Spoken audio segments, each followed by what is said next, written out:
So we just have product and user here. Let's make it darker. Okay.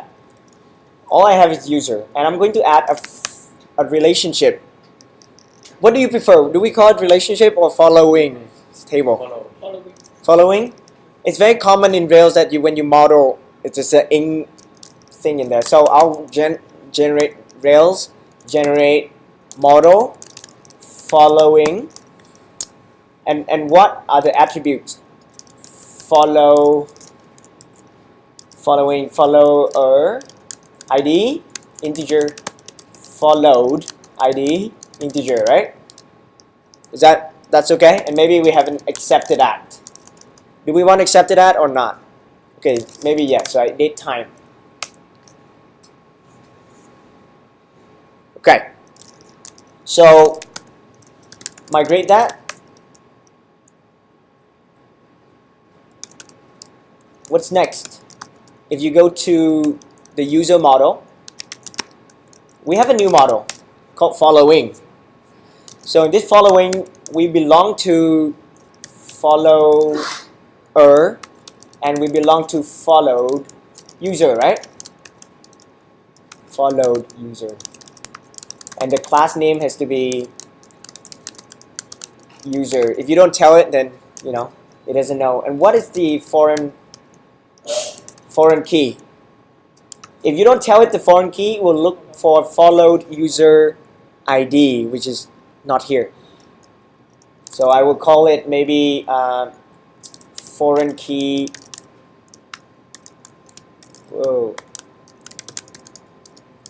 Followed ID. This one, are you guys okay with the name we call them? Is it confusing? It's okay, right? So now in user, let's go to user here, and we have now the user has many followings. Would that make sense? But the foreign key is what? Foreign key is Follow user ID. Oh, that's a little tricky, right? When you have I have many followings, it means I am the followed user. Yes, follow user. Yeah? Followed ID. Is that right? What is the following? Such a bad name. Huh? Okay, followed ID. That's good, right? Has many followings. Is that okay? And I can let's think a little bit. I have many followings. let's go into the user and create something here, right? So I have a first user. I'll just get whatever user here. And if I say give me all the followings, and who here knows SQL queries? MySQL, PostgreSQL. So from the table here, so you just select all the attributes from followings where followed ID is my ID, right? You can actually print this SQL query. It looks like this. Select following. So you can go into the database and paste it in, right? You can run PostgreSQL and paste it in. So what does that mean?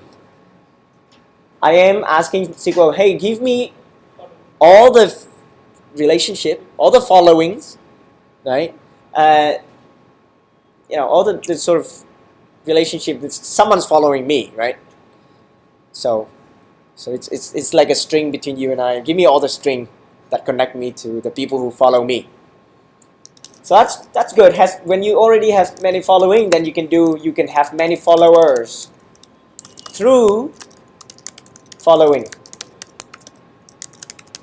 Does that make sense? And now it knows how to find the foreign key, because if you go to following table, you see belongs to follower. So this follower, if only I can draw, that's now it understands to go through this guy. If I have a board, I'll just draw that and find the other guy. So That's why it's also called has and belongs to, because the relationship between these two sides is two-way. Okay, so if I define that, and I want to ask Rails console here, right? If get this user here, how many followers do I have? So how do you do that? a.followers.size, right? It's an array, and dot count. So you can do one of these three things. When you're curious, I can explain the difference between them. But basically, so let's say dot count. So if you have dot count, let's look at the queries here. Count the number of users, right? But when you join, so that number of users who is following me. So if you, again, if I do this as a SQL query, I think we can do that with SQL. So you just have to accept the SQL that it prints here. All right, count those. So, any question about this query? It's okay, right? This, you're joining the table. In the join, it just means take two tables and say join them by on this column, right? Which is this diagram. You join this user table with the following table, but you have to decide what column you're joining, follower or, because I'm trying to find people who are following me. So I'm joining this user table with the followed ID. That makes sense because I'm the person who's followed, so the ID should be exactly right. So look at this one. Answer me this question here. One, this same one matching this one, right? And then from here it finds this ID. It points to the following. So what is it returning? Michael Hartle, right? What is it trying to search here? Give the list of user Michael is following, because Michael is the follower. It's the opposite of what I'm doing over here, which is give me the list of people who follow me. Yeah, is that too crazy? Look at this blue thing, right? Who's Michael? Michael is this guy in the first table. What relationship do we want? We want to find relationship. I think that's why this guy is an expert. He named it relationship. I'll call it relationship now. We find relationship where he is the person who's following other people. So you can see from this diagram is pretty awesome, right? Let's just drag and drop this diagram into our note. Oh man, it doesn't work like that. Come on. Okay. We can paste it, but stare at this diagram, right? Okay. Now, next, you see, as I add each comment, I can actually, each line here, right? I can test it in the Rails console. You can explain yourself and list if it's really confusing, right? Feel free to add more comment to it. So, would you like to test more properties in here? So we have followers. Now we want to say, oh, that's why following is crazy, because in this book, following means the people is following, but in this book, in our program, following means relationship, right? So yeah. Okay, so I have a better name for this follower model. Maybe I name it followable.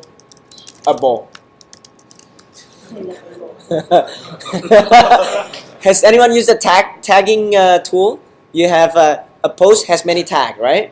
Yeah. But a tag can be in many posts. So then you have a tag, and then you have a taggable, right? And then that's why you have tagging. So that's why if I name it following here, just where just the tongue just keep twisting. But if you name it maybe followable, maybe that makes sense. But in this case, I'm not gonna call it following here. Following up here is relationship in that book, okay? So in this case, it's just, you know, more like people who follow me, right? But that name is ugly, so we name it like, you know, following users. So you have that through followings. Who remembers the following model? This guy, right? Because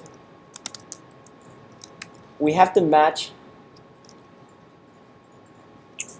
basically this I'm so sorry, English. It's like that. It's the same name here. But when I say a dot followed user, what does it mean? It means I'm trying to get all users that what are followed by me, right?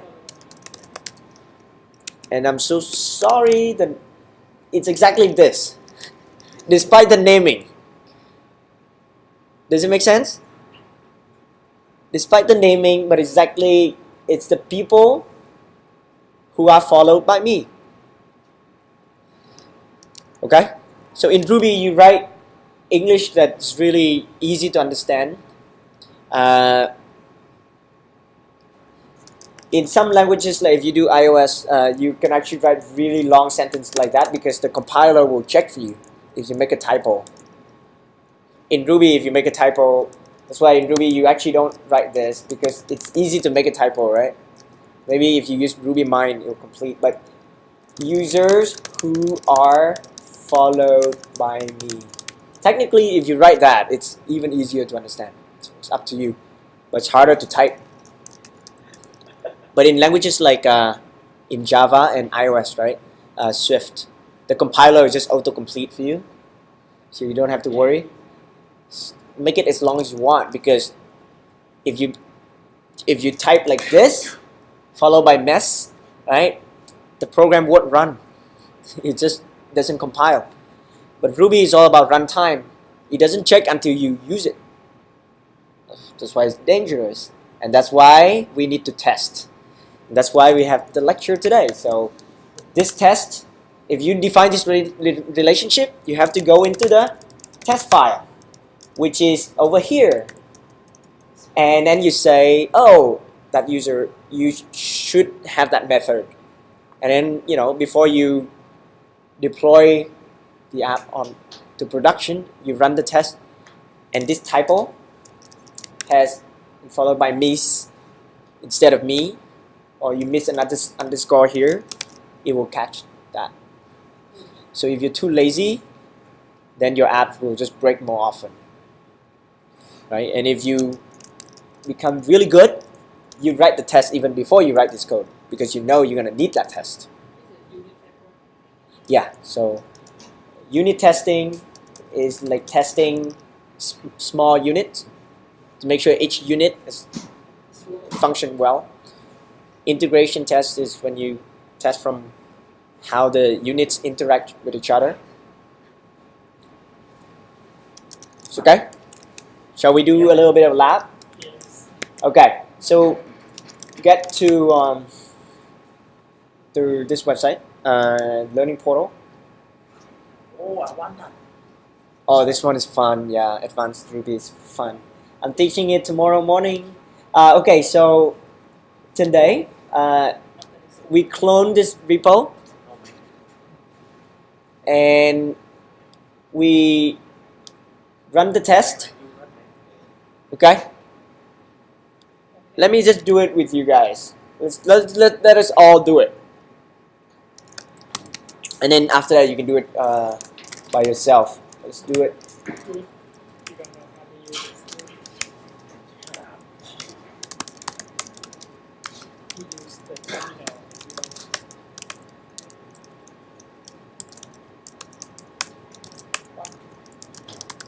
You open the So git clone the repo. Uh-oh, I already have it. Okay, lab today, git clone the repo. I will show you the first few steps, and I hope maybe you guys can try more at home. You can use Drake or Rails. We're teaching Rails 5, so it's Rails. But if you have to use Rails 4 project, don't worry about it. Feel free to use Drake, right?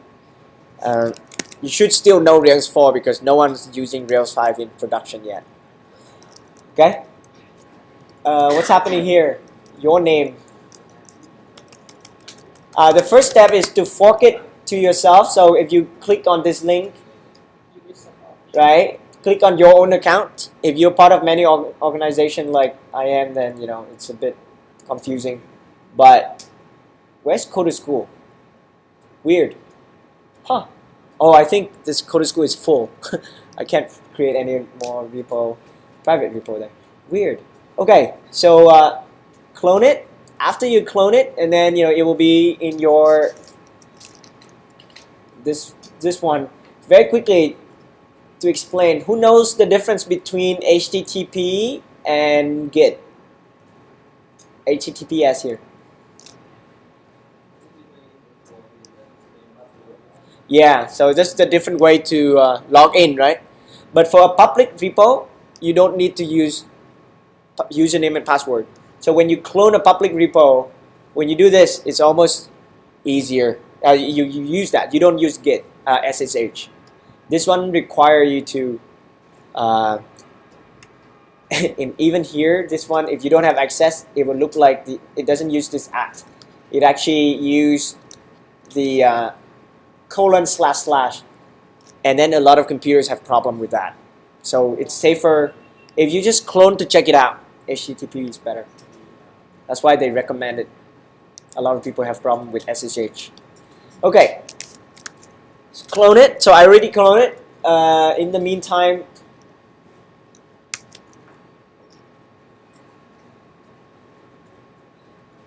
I clone it. I already updated the app to Rails 5. What's going on? Click on this guy. Oh, Coder School, not hard. Okay. If you're lazy, you can clone Coder School.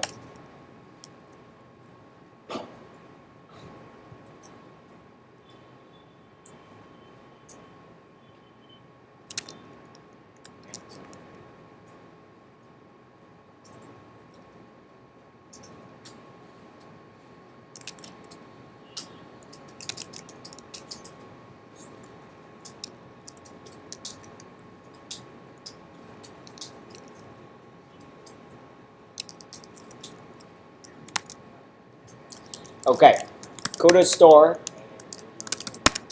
Who here has used Rspec before? Can you raise your hand? You try it? Very nice.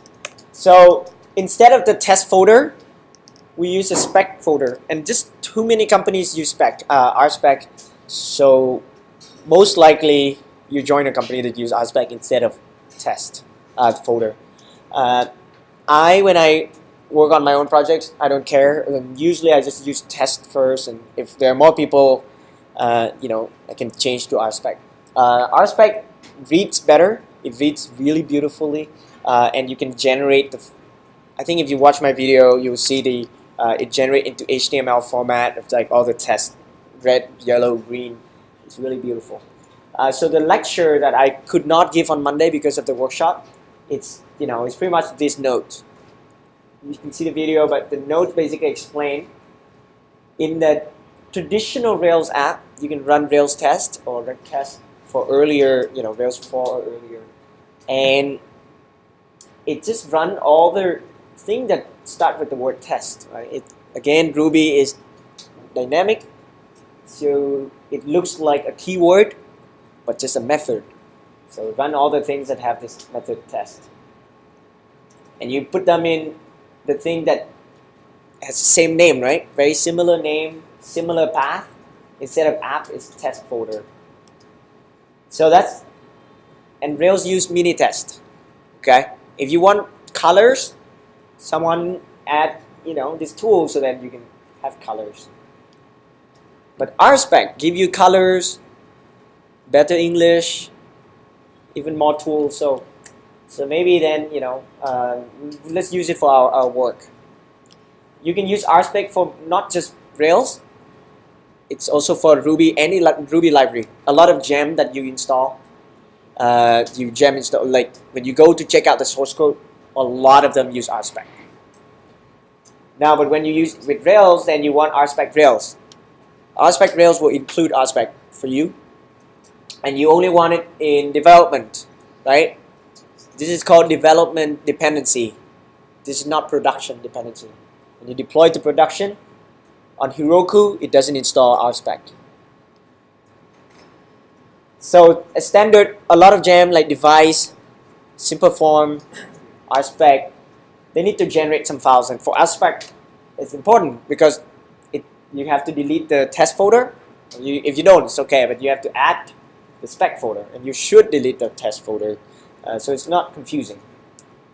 And then also it gives you the generator. When you generate a model, a scaffold, it actually also generates some tests for you. Of course, it's just an empty file. Then you test. User should have a column named username, something like that, right? So unfortunately, I can't walk you through this, but as you can see, Rspec read very well, describe something, and then test what method, and then in there, it's instead of test for method, you call it method. So it reads like English. And the most interesting one to you is actually the model test, and it will read like this. This is how you test a purchase method in the user model. So how do we do the lab? I just git clone it.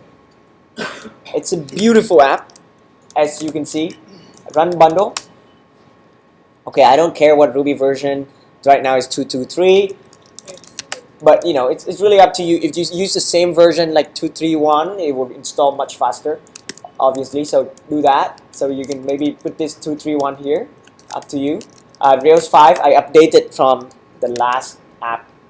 Now we have done migrate and everything already.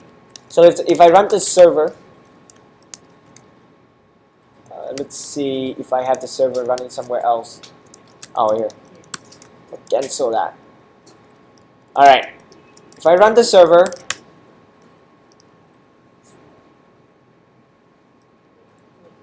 here's the app that we have. Isn't it beautiful? Right, it's a store where you can buy hats.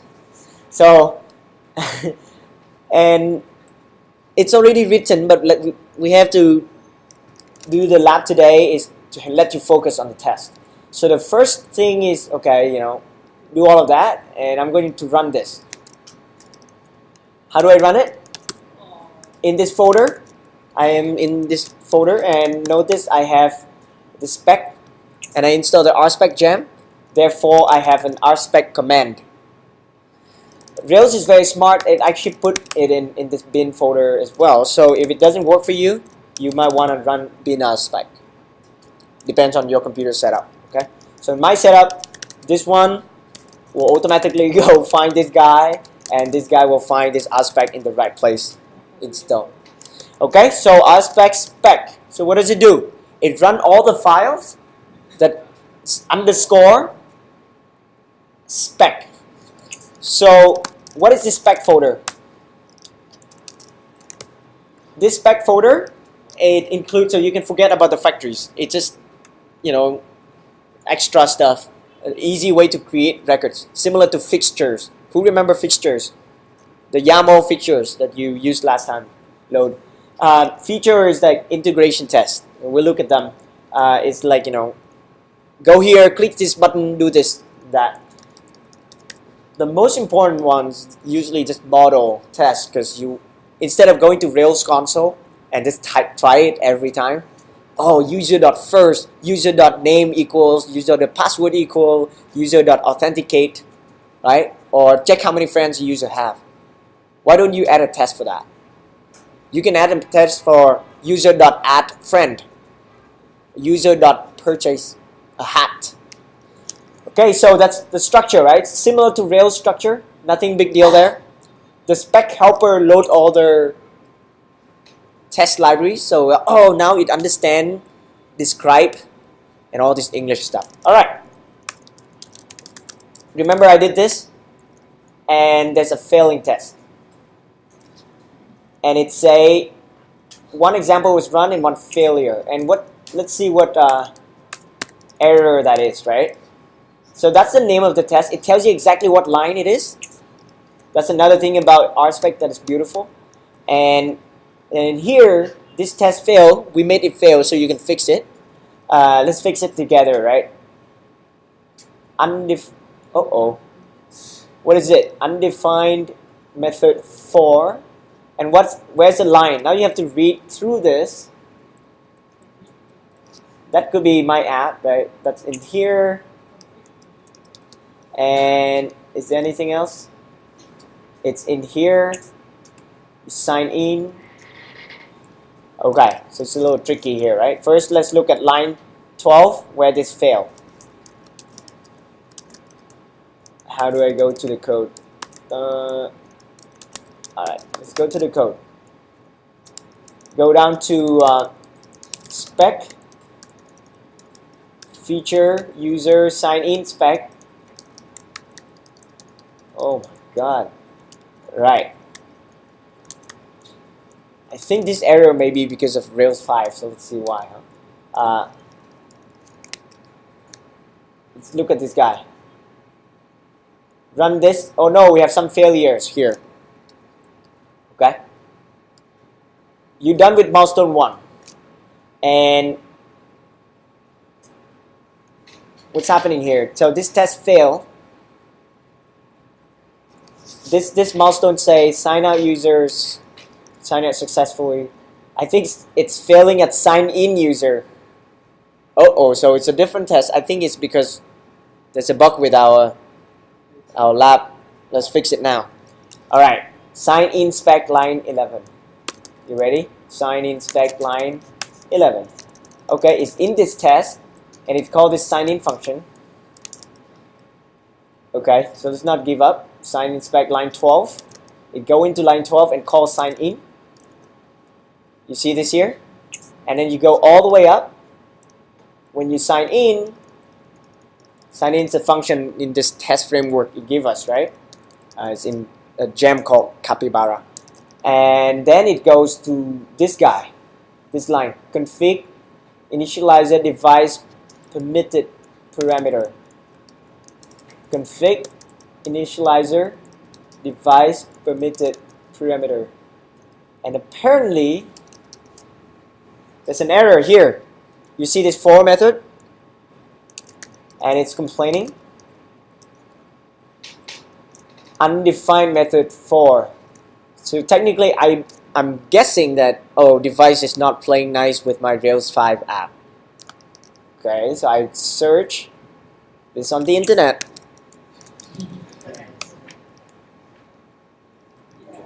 Rails 5, yeah, that's the fastest way. You don't even need to read the instruction. And then scroll to the answer. And what happens here? We check for revival. What's the solution? It says permit instead of for. It says permit.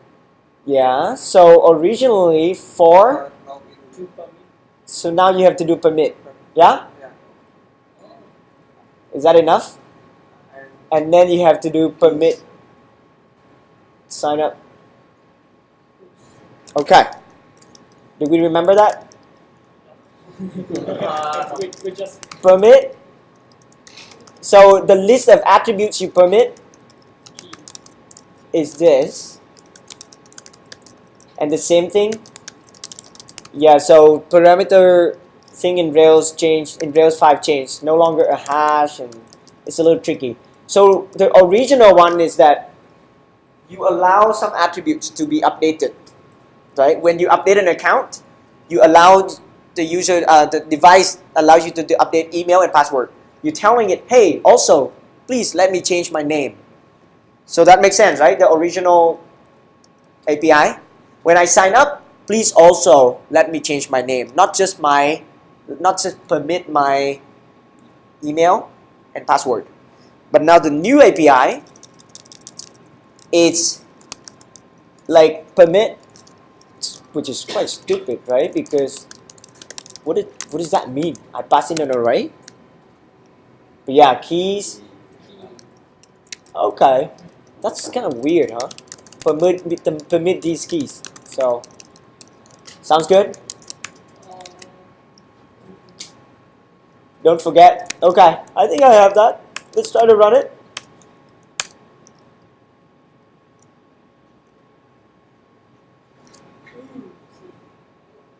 Man.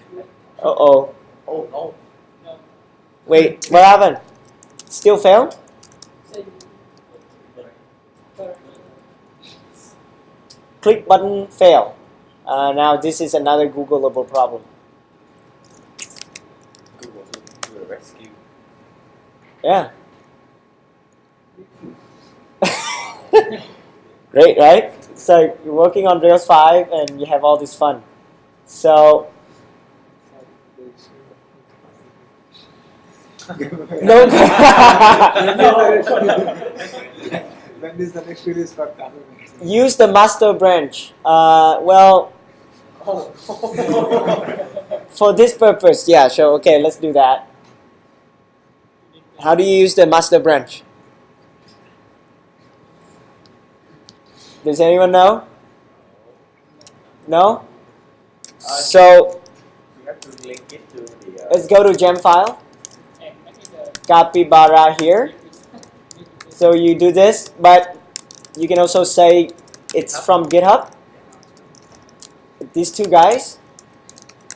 And you can also say whatever branch, but you know the branch master is default. Okay? And after you do that, you run bundle. Okay. Do you think we have a chance? Wait, why is it not updating anything?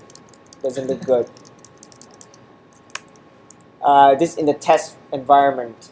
Okay. Bundle update Capybara.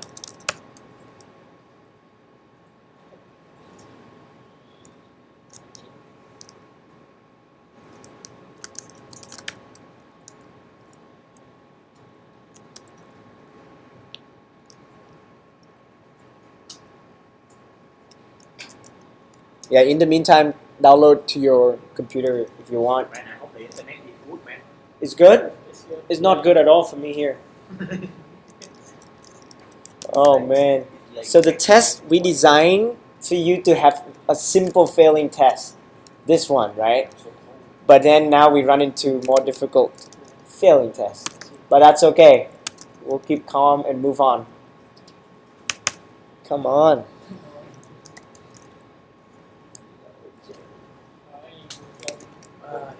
So let's see. If you will probably run into this problem again if you need to use device and then you support things like company name, full name. Usually that's okay. We figure that out.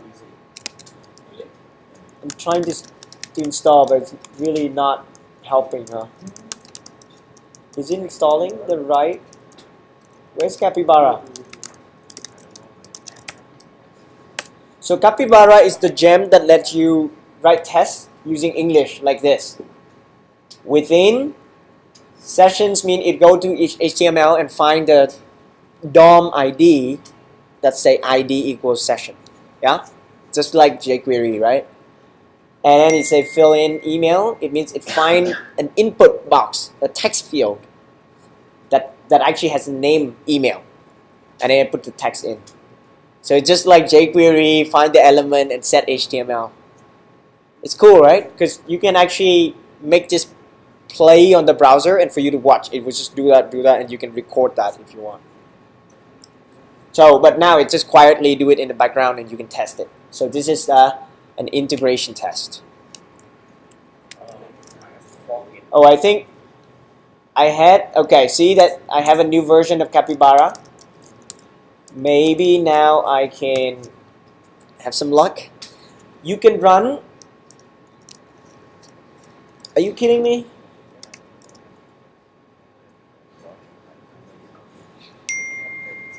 You know, earlier I think it didn't save. So unlucky. What's going on with me today? Alright.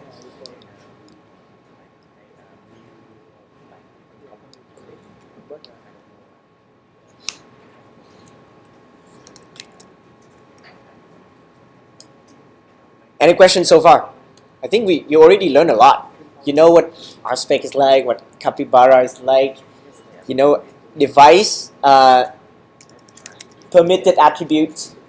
You know how to install a gem from GitHub. Of course, the long-winded way is to do that, and then you pass a Git URL.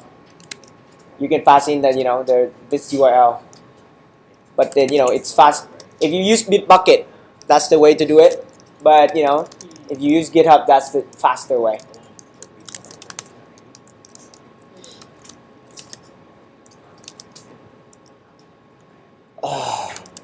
Seriously. Who knows? I'm gonna take a look at that bug again. Let's look at the bug that we just searched. This guy, and see if anyone fixed it. 2015. Alright, this guy also tell us how to fix it. Heroku, how stable is it? Normalized. We're getting this error. And blah blah blah. I updated. Yo, what's up? So maybe it's fine. The version 2.7.1 is fine. So I'm going to leave it down here. But I already have everything like that. Let's run. I believe in the Heroku guy, so we'll see. Damn you! It didn't work. I updated Capybara and it fixed the error. Come on, man. So, huh? What is this line? When you look at these things, don't get scared, right? Find the thing that's in your code. So session helper, sign in. Unfortunately, okay, fine. We will get from GitHub. Whoa.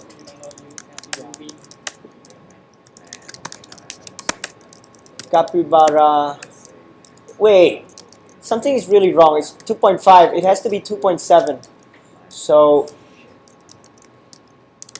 I'm going to specify the version 2.7.1. And hopefully Capybara. Wait, am I doing it? Oh my god, do you see this happening? I'm editing the two different repo. This one and this one is this different guys. So good lord. Alright, let's quit out of this to insanity.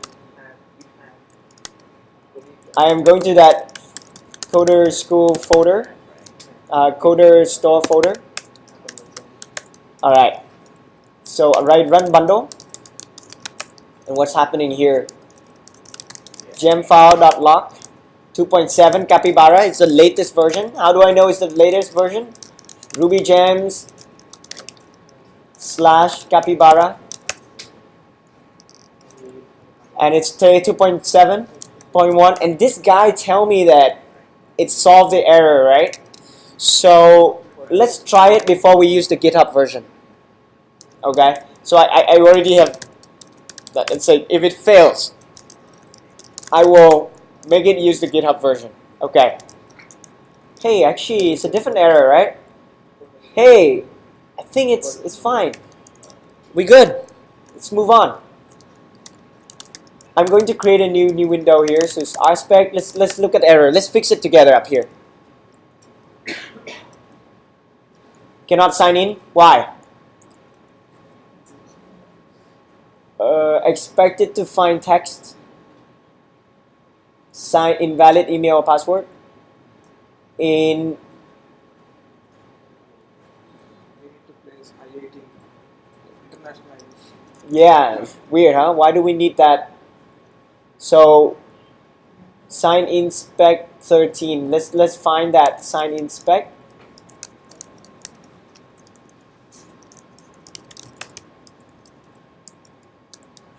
Where is it under features?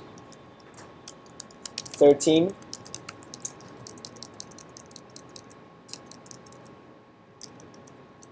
I think this is another problem. It's so this is the default string in device.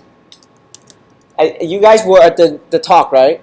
Internalization. I don't teach this until a few weeks later. But we're trying to say this is just the default text that in device that say invalid user name or password, invalid email or password. And this is the string that we have on the page after you press, sign in.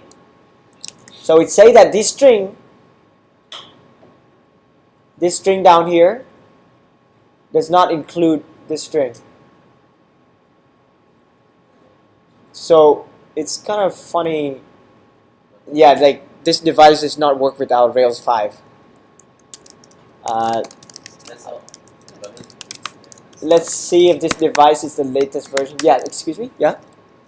That's all.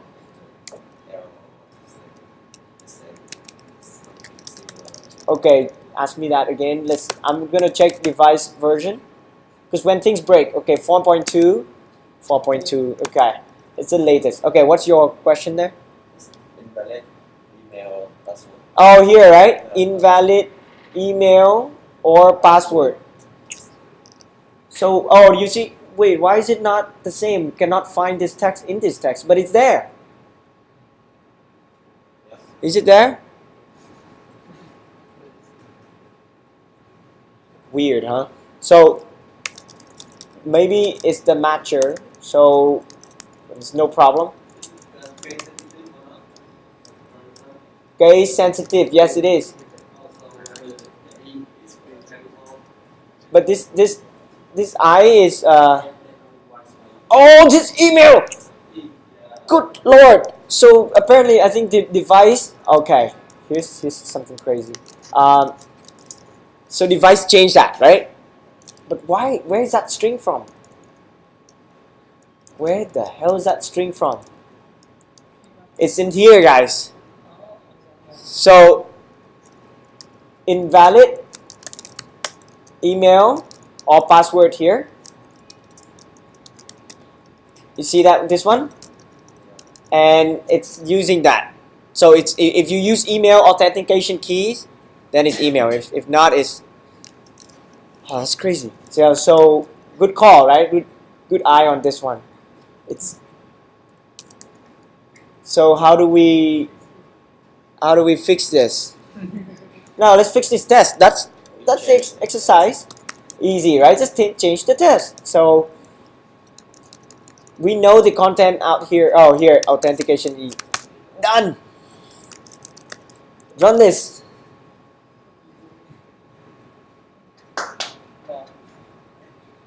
Invalid. Same error. Same error. I hate you. All right. Why? To have this content authentication T, like this is a bad code. Don't write code like this, okay? Like put parentheses so we can see. I put in email here. Why is it? Did I not save it? Because guys, I'm going to copy this line. Rails console is your friend. I'm going to copy this right here and paste in here. You see that? Looks good, right?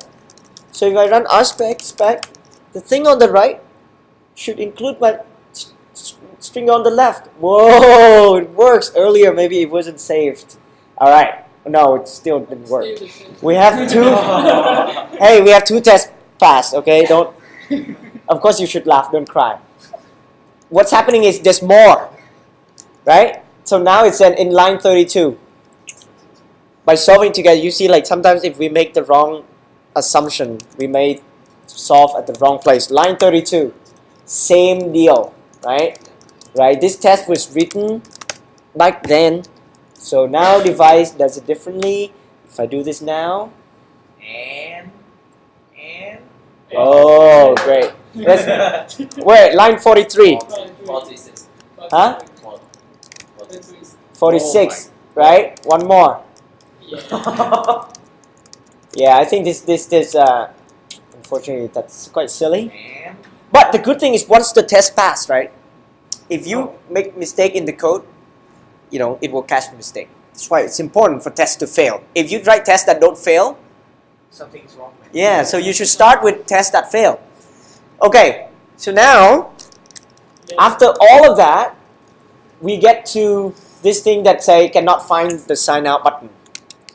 And I think that is my introduction to lab, which is Yeah. make this test pass. So how do you make it pass? You have to, don't change the view. Wait, how do you make it pass? I don't know. Let's do it together. All right. It's just give me ideas, right? So I am testing the sign out button. I need to know where it fails. Where's the test fail, guys? Line 11. line 11 Inside out spec. in what file? Inside out spec. Sign out spec file. All right, line 11. Okay, so in here, click here, right? You can actually test this yourself. Maybe by going to Rails server. So let's go here. Run Rails server. We have to know what it does first, right? Like can't just guess in the dark. So factory girls is a way to greet the user easily, that pass the validation and everything. And then sign in here is a helper function that fill in the data for you. Okay. So how do I sign in? Where is this sign in, guys? Let me try and find where the sign in method is. Def sign in, is that somewhere? Oh, it's a help. Oh, here, sign in here. Session helper, sign in. Spec support helper session helper sign in. Okay, so sign in is here. Visit new user session path. Oh, that's easy. I go here and say new user session path. I go to this URL, okay? So I visit this path. Next, fill in email and password. All right, no problem. I fill in this user email and password, just anything really. And then, I have to have a user, a good user. So let's create a user here. Let's create myself. User create, email, Charlie at example.com, password, IDSF.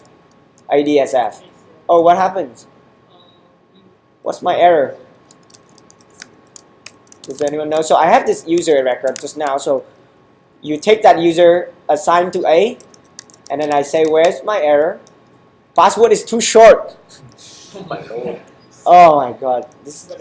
Today is not our day, right? So No. yeah, it works. Yeah. So now I have harleyexample.com. So let's sign in with that guy. Harley at example.com. ASDF. Sign in. So it's that, right? We have this sign in. But this test, when we click sign out, there's no sign out button. So how do we fix this test? Guys, how do we fix this test? Go through a rail route. You sure? Or is that a button? You sure? What if up here in my navigation here, if I go into this file, navigation links. Oh, so there's a home button here, right? What if I have a sign out button? Does it make sense? So I can search in my code, sign out. Did anyone do a sign out link? Oh, link to sign out. You see that? So it's there, but it's not included because we trick you. We remove it. So I can copy this same link and put it here, or let's look at the layout view again. Here, navigation links here. Because this is given to you by device. So it's not because we didn't put it there, but you can copy this line, sign out, and then put it in. Again, you go to this application layout, and this navigation, under navigation, there's this guy, and you see this is UL. So inside this navigation links and partials, I can paste this in. Makes sense, right? I can paste this in, and let's see what happens. Let's sign out. Ta-da! So maybe, hopefully, right? You know, this navigation links. If you don't know what this for, right now this page, where is it? Not that one. The earlier. Let me show you the earlier page. This one is the page that sign in. Let's show some of these other links. I don't know. Just display these guys, but it's not used. Okay, so go back to this. I think I have the sign out link. So what should I do next?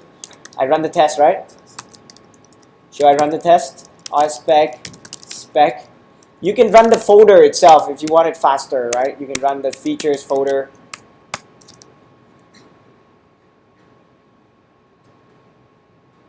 Whoa, we passed a lot of tests. You see that? 12 tests passed. And next, we just passed that test. Next is, what the heck is that? What the heck is this failing test? No problem, right? This look like it's Googleable. So then you copy this guy. High voltage. And it's probably another Rails 5 problem. And then you click on it. High voltage is just a gem that let you render, you know, pages like about us, contact us. Those are sort of static pages, right? But then if you create an about.html.erb, then high voltage let you go to that page by going to about. So it automatically creates the routes for you, the controller for you. It's called the pages control, and then the action for you, which is about. And same with theme, pricing, for things you want. All right. So what's going on here? This guy say this, and then issue solved in this. It means they haven't released the gem, but let's see if we have the latest gem. High voltage. If they have, so first step when you run into problem with any gem, what do? Check the version. 3.0.0. When was it released? April. Yeah, probably after I taught the last class. So how do you check the version of gem that I'm using? Lock. High voltage 2.4. Uh-oh. So okay, high voltage. How do you make sure it runs 3.0? Yeah, the lazy way is just to copy it from here. Okay? This arrow means you can change this number, so it will update. If you run bundle update high voltage, it will go to 3.1, 3.2 if there are new version. So if now I run bundle install, it will take 10 hours, and then so drink some water, have a break.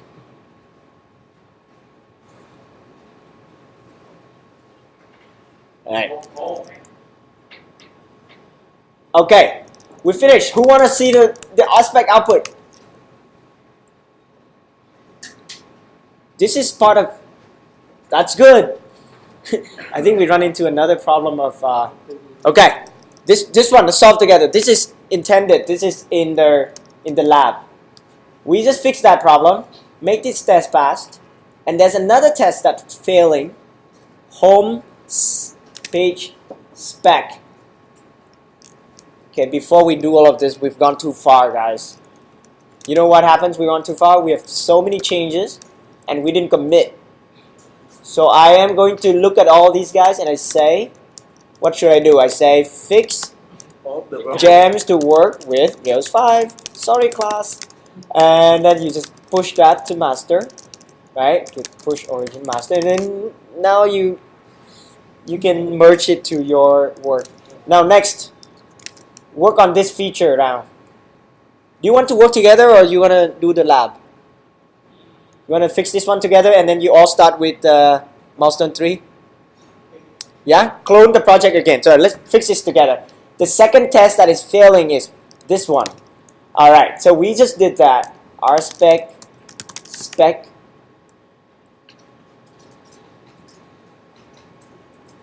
And how, okay, expected to find text welcome on this page. Right? This page right now is just really simple.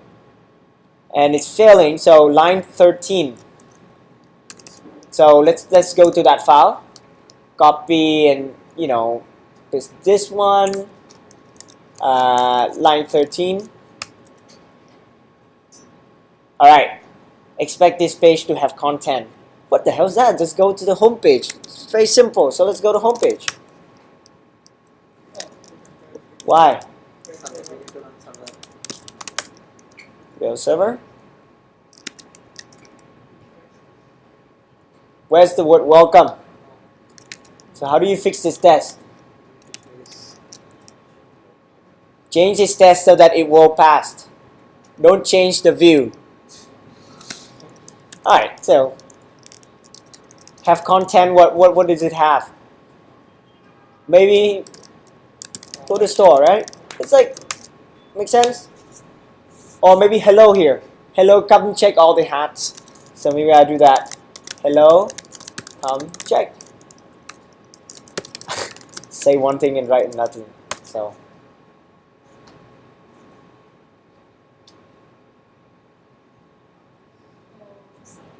and then there's another one. We have sign in and sign out. What navigation spec? Oh, we have a sign out button. We didn't have a sign in button. So how do you fix that? You need to press link to in. Yes. Alright, you guys are really sharp. So what we did earlier under this nav link, under this navigation links, that's not enough, right? You know what? Let's be lazy. I'm gonna copy this whole thing. Yep. So how do I copy that? Under here, I just say render. It's already a partial, so nav link for auth. Yeah, that should work.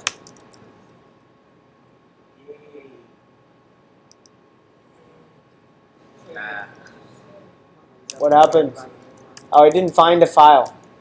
That's bad. So let's just put the real path. The problem is sometimes you call a page that's like in users, right? User show, and then if you only say render blah blah, blah here, it in that current path, so it's different path. So it's better when you do this. There's an arrow here. It means the path is complete, absolute, right? So Rails always do app/view/layout/this. So that's good. What I didn't do this, then sometimes it finds the right file, sometimes it's missing. Hey, all of that's good, right? So if you do something like this, format HTML, I think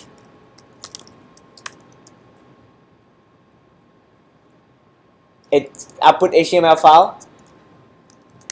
It looks pretty, right? How do you know? So maybe just do test.html like that. You can format it in different ways. And so now I open this HTML file, right? And you see performance, number of tests failed. Earlier you can still do this. How many failed tests? And this can be on the monitor. Every time you update the code, it can automatically refresh the browser. So that's what you can get with guard, which Leo asked that question. There are many, but you see it reads. This is why Rspec is wonderful. In language like Ruby, you can write this language library, but in a lot of languages you can't. It's just too hard. So you can say, under this feature, it read like English, right? And then in some, this is the model test, unit test. This is the name of the class that you do unit tests on. This is the name of the method, and then this is like the behavior. So user email should be something, right? So your English can, and you pass this to your project manager, or next time you ask people to write what they want your app to do, to look something like someone should do something, and then you write your code, your test first, that look like this. Okay, so that sounds fun. That's why maybe we use Rspec. I'm going to commit this.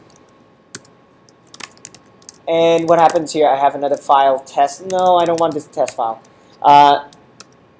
Because I can generate it again. So this is, milestone 2. Finish that. Okay. Who here already cloned their... Okay. Do you know how to merge my code into your code? No. Do you want to know how? Yes. All right. No time. When you, okay, when you do git clone, there's one remote. That's called Origin. origin. That's why you call git push origin. What's the code on your computer is the local code, and then you have one remote. So if you write remote-v, which is for verbose, it shows you where things are. Yours is your username here, right? Does it make sense? Okay. So now, if you do this, type on your computer, go to this one. This is very common when you fork a repository, right? Take this HTTPS, it's easier. Git remote at. Obviously, remember when the first time you set up some repo, you do at. If you don't do git clone, but you have your repo and you put it in GitHub, you do this, right? At origin, blah blah blah. But now you don't call it origin. There's a common name. It's like the guy you fork from is called upstream, but you can call it anything. You can call it Code School or Harley, But let's call it upstream. Upstream means that when you fork upstream, it's just the original copy. Make sense? So git remote at upstream that. Okay? And the cool thing is, it doesn't look like it does anything, but now you have two things. Yeah? So, when you see this, you can push to upstream if you have access. If I add you as a collaborator. But what you care about is when you do this. So what is git fetch? When you do git pull, it does git fetch and then git merge. It fetch and then it merge to your local. But when it fetch, it stay there at upstream locally. It's like a cache, right? Upstream. So when I do this, look. When I fetch, what's happening there? I fetch upstream master branch where my code is down to a local branch called upstream/master. That's a branch, but you don't touch it because you don't do git check out this branch because that is just a cache of the remote branch. But now what you can do is git merge upstream master. Okay? So what is git pull? Git pull is the same as git fetch origin and then git merge origin master. And then it just merge into your current branch. Alright, so git fetch is safer, it tells you what it's doing. Obviously, if you have access, you can push to my upstream. So now you have, two different things. So can you guys try that? Git remote fetch upstream here. I'm gonna copy and paste into our lecture. Oh, what's going on with the Slack today? How's the internet? Let's take attendance. Okay. Oh, wait, I forgot to join. No, I haven't created one yet. What is it today? It's lab 3, right? Alright, join lab 3, guys. So, if you already clone fork, then you can use this to do it. So, any questions? We finished lab 3. Now, this is very common, guys. If you do this with Heroku, what do you have? This is Heroku. And on Heroku, you only use one branch. On GitHub, you use many branches and you can create pull requests. Heroku, if you use other branches, they don't care. They don't show you, so it's hard. It's just one branch, push Heroku master. When you push there, there's a Git hook that will run the code, compile, but compile all your assets file, and then set up your database, and then run your app at your server, Rails server. Okay?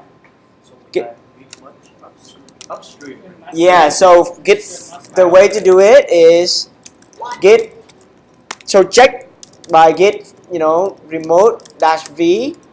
After you do that, right, to check, and then make sure you have it. So Git fetch upstream. It will copy the branches upstream, and then you just do Git merge upstream /master. And now if you want to push it back to your own origin, this is common, right? Then Git push origin master.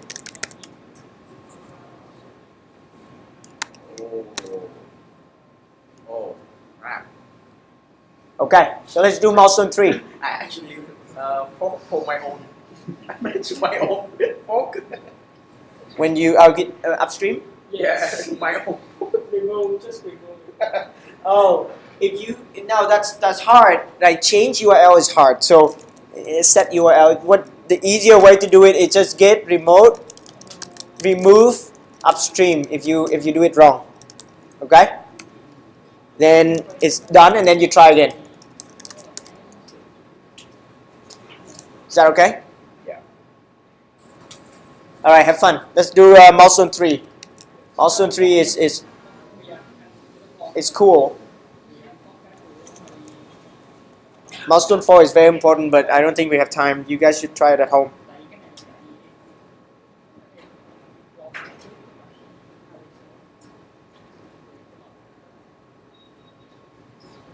My bad, man.